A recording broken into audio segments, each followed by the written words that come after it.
Hi welcome to TV 24 studio. అయితే మనతో పాటు ఇప్పుడు ఉన్నారు తెలుగుదేశం నాయకులు, అలాగే టీఎన్ఎస్ఎఫ్ ఆర్గనైజింగ్ సెక్రటరీ రామ్ బ్రహ్మం గారు. ఆయన అడిగి తెలుసుకుందాం. అసలు మొన్న తెలుగుదేశం చరిత్రలోనే కడపలో మహానాడు కార్యక్రమం అయితే జరిగింది. ఆ కార్యక్రమం చాలా అద్భుతంగా గ్రాండ్ సక్సెస్ అయింది. అయితే ఈ సభ వెనుక, ఈ సక్సెస్ వెనుక తెలుగుదేశం కార్యకర్తల కృషి కానీ, అలాగే నాయకులు కానీ ఏ విధంగా ఉంది అనేది మన రామ్ బ్రహ్మం గారిని అడిగి తెలుసుకుందాం. హాయ్ సార్, నమస్తే. ఎలా ఉన్నారు సార్, బాగున్నారా? నమస్కారం దీపక్ కళ్యాణ్ గారు. బాగున్నాను. ఎలా ఫీల్ అవుతున్నారు సార్? తెలుగుదేశం చరిత్రలోనే కడపలో మహానాడు కార్యక్రమం అయితే జరిగింది. దీన్ని మీరు ఎలా స్వీకరిస్తా ఉన్నారు? తెలుగుదేశం పార్టీలో కార్యకర్తలు ఏ కార్యక్రమాన్ని పిలుపునిచ్చినా సరే, అది అధికారంలో ఉన్నప్పుడైనా ప్రతిపక్షంలో ఉన్నప్పుడైనా సరే, తెలుగుదేశం పార్టీలో ఒక క్రమశిక్షణతో ఆ పనిని, ఆ కార్యాన్ని విజయవంతం చేయటం అనేది తెలుగుదేశం పార్టీ కార్యకర్తలు తెలుగుదేశం పార్టీకి ఇచ్చేటువంటి గౌరవం. అందులో భాగంగానే కడపలో జరిగినటువంటి మహానాడు కావచ్చు, గతంలో జరిగినటువంటి మహానాడులు కావచ్చు, అన్ని మహానాడులతో పోలిస్తే నిన్న కడపలో జరిగినటువంటి మహానాడు నా భూతో నా భవిష్యత్తు లాగే జరిగింది.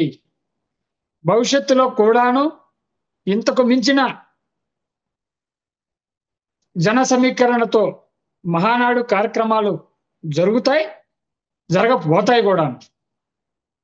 ఇది జగన్మోహన్ రెడ్డి ఇలాకాలో ఏదైతే కడప కంచుకోట వైఎస్ఆర్ సిపి వైఎస్ఆర్ కుటుంబానికి అని అంటారో, అది గతంలో కూడాను అబద్ధాలే.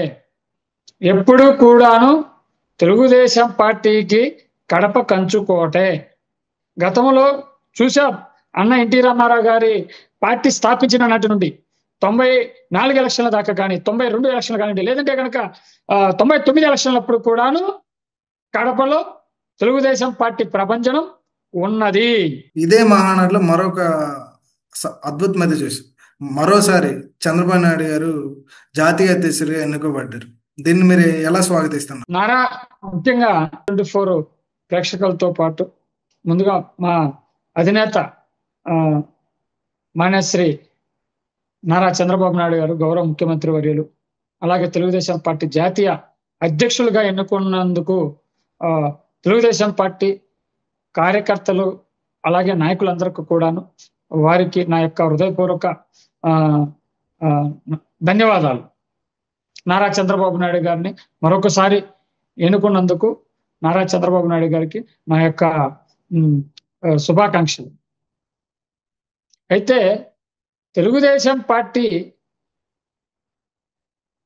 ఏర్పడ్డ నాటి నుండి కూడాను ఆయన ఒక కార్యకర్తలాగా తెలుగుదేశం పార్టీలో ఎన్టీ రామారావు గారు నాయకులను తయారు చేసేటువంటి ఒక కర్మాగారాన్ని ఆ రోజున సమర్థవంతుడు ఎవరు అనేసి చూసి నారా చంద్రబాబు నాయుడు గారికి గండిపేట కుటీరాన్ని అప్పచెపితే, ఆ యొక్క శిక్షణా తరగతులందరికీ కూడాను ట్రైనింగ్ ఇచ్చి ఆనాడు ఎంతో మంది వేలాది లక్షలాది మంది కార్యకర్తలని నాయకులుగా తయారు చేసినటువంటి దార్శనికుడు నారా చంద్రబాబు నాయుడు గారు. ఆయన ఈ రోజున తెలుగుదేశం పార్టీని ఎంతో కష్టకాలంలో కూడాను ఎన్నో ఇబ్బందులు సమస్యలు తలెత్తినా గాని మరి కార్యకర్తలకి అండగా ఉండి, కార్యకర్తలకి ఏ కష్టం వచ్చినా గాని 2 నిమిషాల్లో ఆ యొక్క సమస్యని పరిష్కరించి ఆ కార్యకర్తలకి అండగా ఉన్నటువంటి మా పెద్దన్న నారా చంద్రబాబు నాయుడు గారు ఈ రోజున తెలుగుదేశం పార్టీకి కొన్నంత అండగా, ఏదైతే మహానుభావుడు అన్న ఎన్టీ రామారావు గారు తెలుగుదేశం పార్టీ స్థాపించిన నాడు ఏ ముహూర్తంలో అయితే తెలుగుదేశం పార్టీ స్థాపించబడిందో ఆ యొక్క కాలము నుండి తెలుగుదేశం పార్టీకి కుటుంబాన్ని ఒక పెద్దన్నలాగా ఉండి వెనకాల ఉండి నడిపిస్తున్నటువంటి రథసారథి నారా చంద్రబాబు నాయుడు గారు. తెలుగుదేశం పార్టీని ఇన్ని సంవత్సరాల కాలం బ్రతికుంది అని అంటే అది నారా చంద్రబాబు నాయుడు గారు పోస్తున్నటువంటి ప్రాణం. తెలుగుదేశం పార్టీ యొక్క కార్యకర్తలకి అందిస్తున్నటువంటి ఊపిరి ఆయనే. మా ఆశ శ్వాస దశ అంతా కూడాను నారా చంద్రబాబు నాయుడు గారే. ఇందులో ఎటువంటి సందేహం లేదు.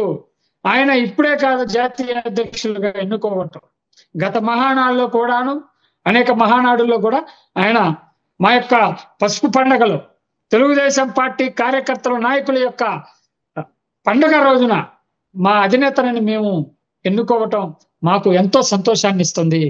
మేము మరి వేలాది, లక్షలాది, కోట్లాది గొంతుకుల యొక్క ప్రశ్న, ఆశ, లక్షలాది కోట్లాది ప్రజల యొక్క అభిమాన నాయకుడిగా ఆయన్ని మహానాడు ద్వారాగా మేము ఎన్నుకోవటం మా యొక్క తెలుగుదేశం పార్టీ కార్యకర్తల యొక్క పూర్వజన సుకృతం లాంటిది. అయితే సార్, మనం కడప మహానాడులో చూస్తే ఎప్పుడూ నానటువంటి జనం, అంటే గత మహానాడులో వచ్చినట్టు రెట్టింపు జనం వచ్చారు. అంత జనానికి కడప వంటి బహిరంగ సభలో వస్తారని మీరు ఊహించారా? మీకు ఇంతకు ముందే నేను మీకు వివరించి చెప్పాను. తెలుగుదేశం పార్టీకి కడప జిల్లా ఒక కంచుకోట. గతంలో 10 ఉమ్మడి కడప జిల్లాలో 10 నియోజకవర్గాలు ఉంటే 8 నియోజకవర్గాలని మేము గెలుచుకున్నాం, మెజార్టీ స్థానాలు గెలుచుకున్నాం. ఇప్పుడు కూడా 7 స్థానాలు గెలుచుకున్నాం. అవును సార్. ఈ రోజే కొత్త ఏం కాదు తెలుగుదేశం పార్టీ ఎక్కువ స్థానాలు గెలవటం కడపలో. అయితే సార్, తెలుగుదేశం పార్టీకి ప్రతి గ్రామాన, ప్రతి మండలాన, ప్రతి నియోజకవర్గాన సుశిక్తులైనటువంటి కార్యకర్తలు, నాయకులు దండిగా ఉన్నారు. ఒక నాయకుడికి పోతే 100 మంది నాయకుడు తయారై వస్తాం. అది తెలుగుదేశం పార్టీలో ఉన్న దమ్ము, అది తెలుగుదేశం పార్టీ ఇచ్చేటువంటి విలువ. కార్యకర్తలను నాయకులుగా తయారు చేసినటువంటి పార్టీ తెలుగుదేశం పార్టీ. అందుకే ఈ మహానాడులో కూడాను 6 సూత్రాలను మేము మెయిన్ గా తీసుకున్నాం. కార్యకర్త అధినేత, అలాగే పేద ప్రజల సంక్షేమం, అలాగే మరికొన్ని తీర్మానాలు ప్రవేశపెట్టాం. ఇవన్నీ కూడాను పార్టీ యొక్క అభివృద్ధికి, డెవలప్మెంట్కి, మరి వచ్చేటువంటి మహానాడు దాకా మేము చేయాల్సిన ప్రజలకి ఇచ్చినటువంటి హామీలని అన్నిటినీ కూడాను మేము ఏదైతే ఈ మహానాడు ద్వారాగా తీర్మానాలు ప్రవేశపెట్టుకొని వాటిని ప్రవేశపెట్టినటువంటి తీర్మానాలన్నిటినీ కూడాను తెలుగుదేశం పార్టీ ఆచరణ సాధ్యంలో పెట్టుకోవటానికి ఈ మహానాడు ఒక వేదిక. అయితే సార్, ఇప్పుడు మీరు అన్నట్టుగానే మహానాడులో 6 సూత్రాలు అనేవి అయితే ప్రవేశపెట్టారు. ఈ 6 సూత్రాలు తెలుగుదేశం భవిష్యత్తుకి మరింత ముందుకెళ్ళడానికి దోహదపడతాయి. తప్పనిసరిగా ఈ రోజున మా నాయకుడు భవిష్యత్తు తరాల నాయకుడు, ప్రస్తుత తరాల నాయకుడు కాదు ఆయన. అందుకే ఒక మాట చెప్తా ఉన్నాను, today things CBN, tomorrow things nation. ఈ రోజున చంద్రబాబు నాయుడు గారి యొక్క ఆలోచన ఏదైతే ఉందో రేపటి రోజున అది దేశ భవిష్యత్తు అవబోతా ఉంది. అందులో గతంలో జరిగినటువంటి కొన్ని మార్పులు ఉన్నాయి. ఫర్ ఎగ్జాంపుల్ మీరు చూసుకుంటే గనక మరి ఆహార భద్రత, మరి ఆనాడే ఎన్టీ రామారావు గారు తెలుగుదేశం పార్టీ స్థాపించినప్పుడు కూడాను మరి పేదవాడికి కూడు గుడ్డ కూడు అనే ఈ సూత్రంతో ఏదైతే ఉందో మరి ఆ రోజున ఇవన్నీ కూడాను అందులో నుంచి పుట్టుకొచ్చినవే.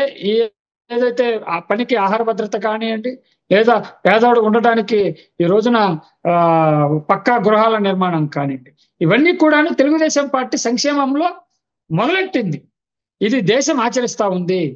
అలాగే నారా చంద్రబాబు నాయుడు గారి టైంలో తీసుకుంటే ఐటీ రెవల్యూషన్ కానివ్వండి, లేదా డ్వాక్రా సంఘాలు కానీ, స్వయం ఉపాధి సంఘాలు కానివ్వండి, లేదు ఇంకా చెప్పాలంటే పారిశ్రామిక విధానం కానివ్వండి, హైవే డెవలప్మెంట్స్, ఏది ఫస్ట్ నేషనల్ హైవే ప్రాజెక్ట్ ని తీసుకొచ్చినటువంటి దార్శనికుడు నారా చంద్రబాబు నాయుడు గారు. భవిష్యత్తు తరాల నాయకుడు నారా చంద్రబాబు నాయుడు గారు. అందుకే మేము మహానాడు వేదిక కూడాను భవిష్యత్తు పార్టీ అభివృద్ధి చెందాలంటే మనం తీసుకున్నటువంటి నిర్ణయాలు భవిష్యత్తుకి సంబంధించినవై ఉండాలి. అందుకే ప్రతి మహానాడులో కూడాను మేము కొన్ని ఏదైతే అంటే ప్రస్తుత రాజకీయానికి భవిష్యత్తు రాజకీయానికి ముడిపడినటువంటి అంశాలని ఒక జెండాగా చేసుకొని మేము మహానాడులో ఆ కార్యక్రమాలన్నిటిపైన లోతైనటువంటి విశ్లేషణను చేసుకొని అప్పుడు ప్రజల్లోకి తీసుకెళ్తాం. అది పోరాటాలైనా, అభివృద్ధి అయినా, సంక్షేమమైన.